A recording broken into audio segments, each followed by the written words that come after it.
So these are some tubes of wrapped up leaves that I discovered underneath an old wooden flower barrel that was in the front yard. I was looking for crickets to give to the tarantula, and these sort of sticks of leaves were, there were, I think it was 3 when they started off, but they're very brittle and they'll come apart. But they're almost wrapped together like you'd wrap tobacco together.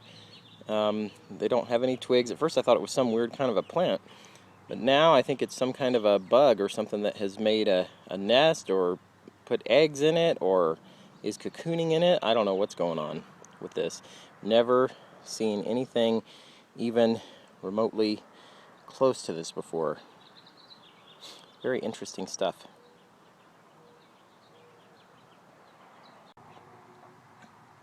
So this is super interesting.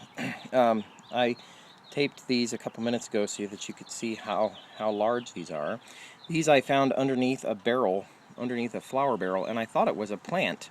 Some strange, weird, winding plant, and I took them out of there. Now I feel bad about taking them out of there because I think that this is some sort of a nest for a wild bee who's been gathering these leaves from all the plants, because as you will see inside these little pods, so this is kind of divided into little pods. Each one of these has a solid end with a leaf in there and a leaf at the end here. It's perfectly wrapped, and if you unwrap it,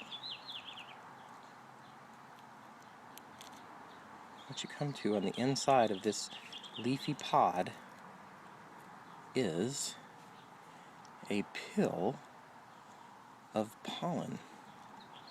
Perfect little pill of pollen. And I think that a little wild bee has been collecting those. But look at that little tip of a leaf. Or at least I think that's a leaf. I don't know. That could be just some, yep, it's a little tip of a leaf that's been used to close that thing off. And I was wondering if there would be an egg in here, or if it's just being stored for food. I almost want to go try to put these things back, but I don't think I could put them back in the space that they were the right way. I don't know, but that is such interesting stuff. And then you can see what the individual ones look like. I was looking for crickets to feed the tarantula when I found these, and that is something that I have never ever come across before in all my times going out looking for bugs under logs and things. Really, really interesting. I'm going to try to put it back, but I doubt that it'll work.